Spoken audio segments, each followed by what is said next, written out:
Masih bersama saya Adini dan kembali kami sampaikan berita Padang hari ini.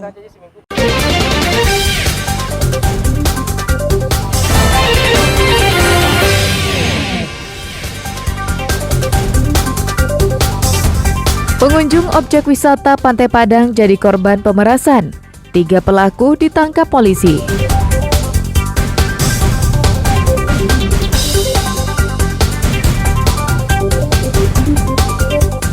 Pencuri kabel tower ditangkap warga.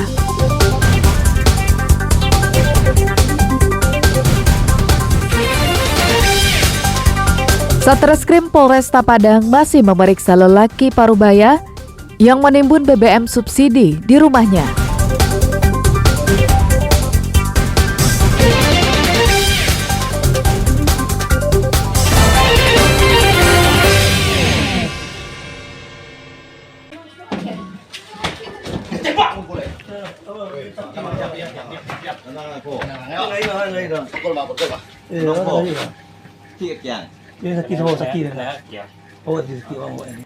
Kedatangan polisi secara tiba-tiba membangunkan Krispo dari tidur lelapnya.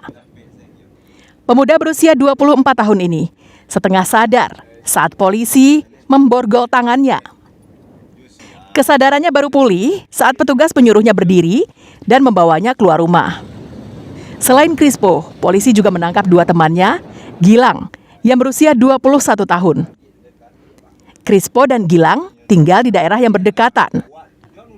Sedangkan 1 temannya yang lain, Ateng, yang berusia 19 tahun, ditangkap polisi di daerah Katib Sulaiman, pusat Kota Padang. Ketiga pelaku ditangkap polisi dengan mudah dan tanpa perlawanan. Mereka bertiga dibawa ke Mapolsek Padang Barat untuk diperiksa secara intensif. Ketiga pelaku ini ditangkap karena telah memeras sepasang remaja yang tengah menikmati keindahan Pantai Padang beberapa waktu lalu. Modusnya, mereka mendekati sepasang remaja yang tengah bersantai di Pantai Padang dan mengancamnya dengan balok kayu karena telah berbuat tidak senonoh di kampung mereka. Selain mengancam, pelaku juga menguras isi saku korban dan membawa sebuah telepon genggam.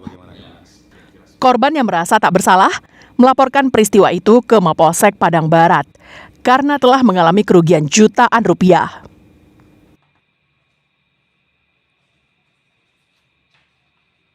Jadi modusnya ini pelaku-pelaku seolah-olah menyampaikan ke korban bahwa kehadiran korban di lokasi sekitaran tempat tinggal pelaku ini membuat keonaran.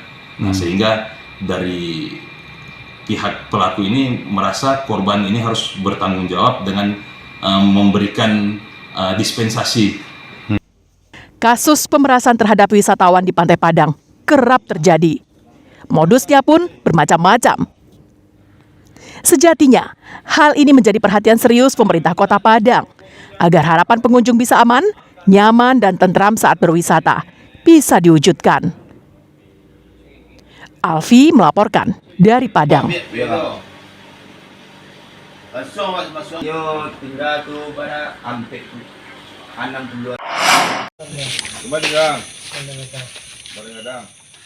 Seorang pencuri kabel tower nyaris diamuk warga di Simpang Pagai Bypass, Kecamatan Koto Tangah, pinggiran Kota Padang pada Kamis dini hari. Fauzan, yang berusia 31 tahun ini, tak berkutik saat ditangkap warga. Tak lama berselang, polisi dari unit Satreskrim Polresta Padang datang dan langsung membawa pelaku dengan keadaan tangan terikat di belakang. Saat diperiksa polisi, pelaku tak bisa mengelak dan mengakui perbuatannya. Di lokasi, polisi menyita barang bukti berupa kabel tower sepanjang 10 meter yang dicuri dengan cara memotong kabel menggunakan senjata tajam. Pelaku dan barang bukti selanjutnya dibawa ke Mapolresta Padang guna proses hukum lebih lanjut. Hasil pemeriksaan sementara yang dilakukan polisi, Fauzan telah 3 kali mencuri kabel tower. Nah, telah amankan 1 orang tersangka yang mana tersangka mencuri kabel di daerah Lubuk Turun. Kabel tower. Tersangka mengambil kabel dengan cara dipotong dengan pakai parang. Pakai parang berarti kabel dalam tanah ya, Dem? Kabel dalam tanah digalinya. Atas perbuatannya, pelaku berurusan dengan hukum dan dijerat dengan pasal 363 KUHP tentang pencurian dengan ancaman hukuman di atas 5 tahun penjara. Alfi melaporkan dari Padang.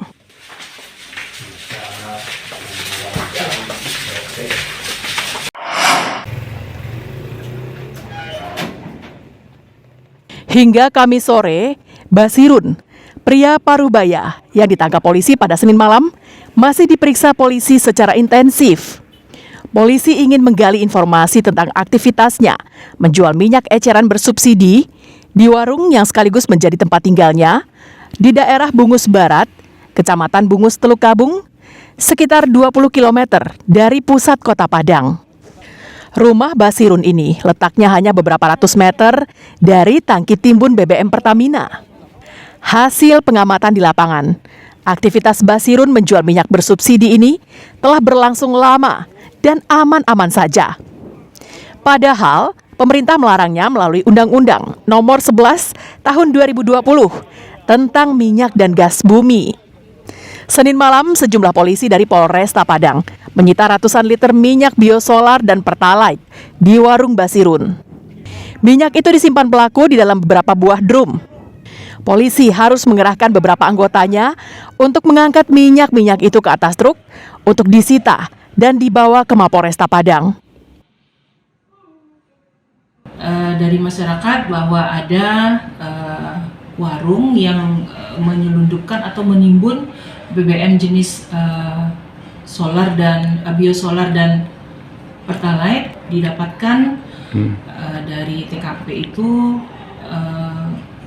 ratusan biosolar dan ratusan juga pertalite yang disubsidi oleh pemerintah, bahwa memang biosolar dan pertalite itu ada yang didapatkan di dalam jerigen dan di dalam drum.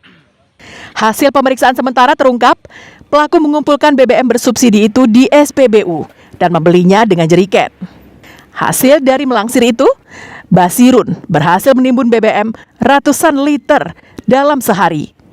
Minyak itu dijualnya secara ketengan di warungnya dengan harga 20% lebih mahal dibanding harga minyak di SPBU. Dari Padang, Alfi melaporkan.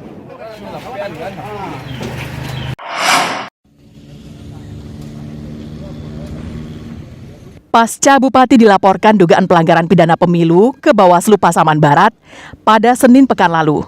Hingga Kamis sore, proses pemeriksaan masih berjalan.